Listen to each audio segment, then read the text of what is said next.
Pocong selalu hadir di kamarku.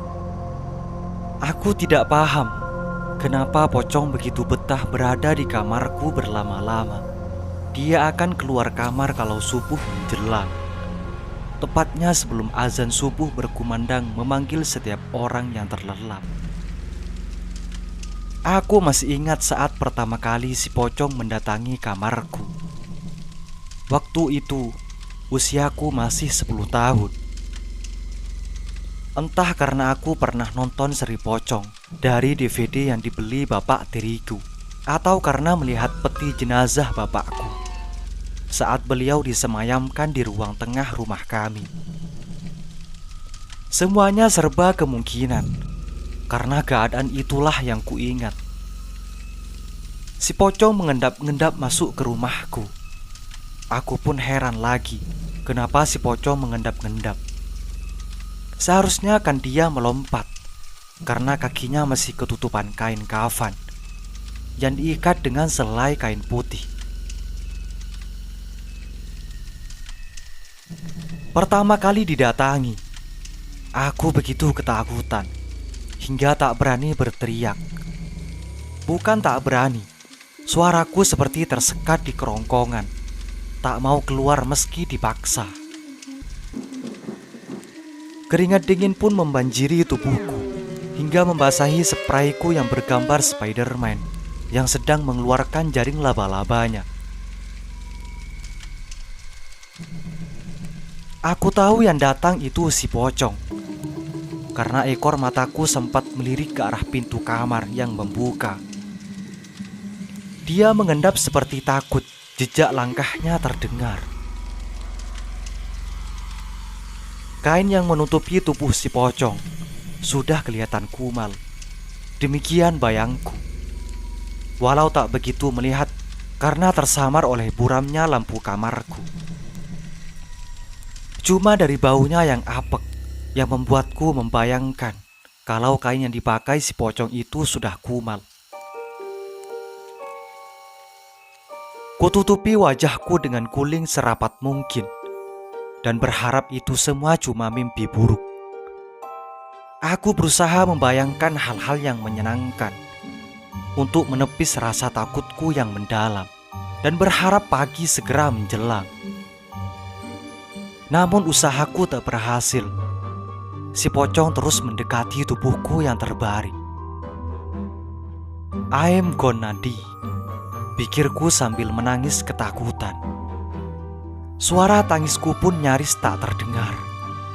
Aku takut si pocong makin marah dengan suara tangisku. Pasrah, cuman itu yang terpikir sebagai penyelamat. Benar saja, si pocong mendekatiku sedekat mungkin. Dia berbaring di sampingku. Ini kurasakan saat tubuhnya naik ke atas tempat tidurku. Tepat di sebelahku, nafas si pocong menghembus di telinga kiriku. Begitu dekatnya, hingga aroma rokok menyan dari mulutnya terasa di hidungku. Guling makin kutekan ke wajah, sambil menahan takut dan tangis.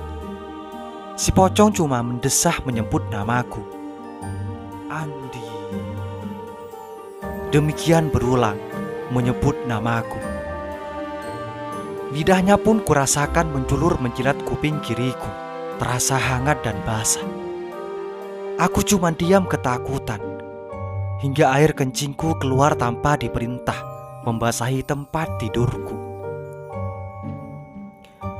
Puas dengan kuping kiriku, si pocong mulai meraba punggungku hingga pantatku. Kemudian rabaan itu berpindah di antara dua pahaku hingga akhirnya selangkanganku. Selanjutnya aku tak tahu lagi apa yang terjadi kemudian. Mungkin aku pingsan, entah berapa lama.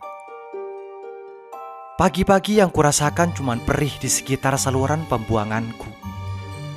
Waktu itu aku yakin itu cuma mimpi, meski sering terjadi berulang-ulang, hampir setiap malam ketika ibu tak berada di rumah.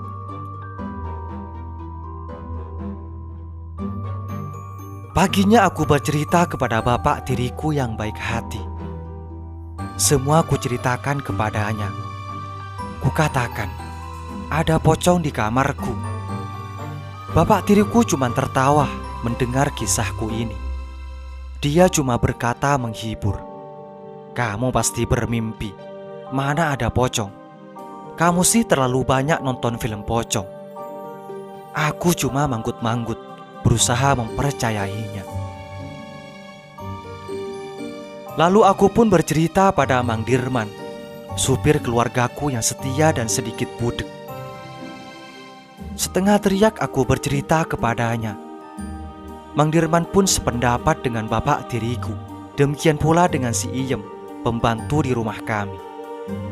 Dia cuma tertawa dan menganggapku berhalusinasi. Dasar anak-anak biasanya menghayal, katanya sambil ngeloyor pergi. Andai aku punya abang, kakak, atau adik, pasti aku cerita juga ke mereka.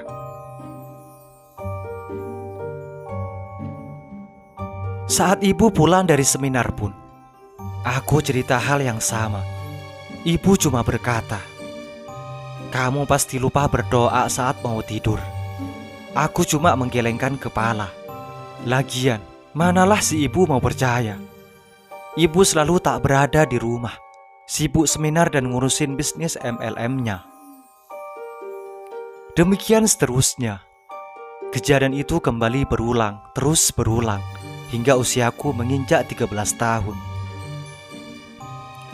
Perih di saluran pembuanganku masih terasa. Rasa takut pun menjadi temanku di setiap malam.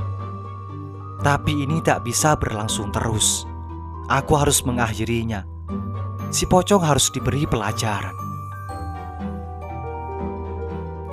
Suatu malam, saat ibu sedang di Macau, si pocong pasti kembali datang.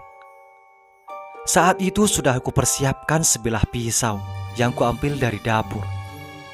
Kusembunyikan pisau itu di balik bajuku, sambil tidur seperti biasa, dengan agak menulungkup dan guling menutup wajahku. Tepat tengah malam, si pocong mengendap dan segera berada di sampingku. Semua perlakuannya kembali terulang, seperti saat pertama kali dia melakukannya. Sebelum jauh dan lepas kendali, pisau dapur yang kugenggam segera kuhujani ke perut si pocong. Aku harap dia mampus 2 kali. Tanpa berhenti, pisau itu terus kuhujani ke tubuh si pocong. Si pocong tak lagi mendesah, cuman suara kesakitan yang kudengar. Makin lama makin lemah, hingga tak terdengar lagi. Malam itu pun kembali senyap. Kulihat dalam keramangan kamar, si pocong tak lagi bergerak. Pisau pun aku lempar begitu saja dan kembali tidur ke posisi semula. Aku berharap pagi besok si pocong sudah menghilang dan tak berani kembali lagi. Paginya, cahaya matahari sudah mengetuk jendela kamarku. Cahayanya menyelimuti kamarku. Terang sekali jadinya. Aku pun duduk dan merenggangkan tangan dan tubuhku. Ada perasaan lega dan penuh kemenangan. Saat menoleh ke samping, aku kaget setengah mati. Kulihat sosok bapak tiriku yang sudah bersimbah darah.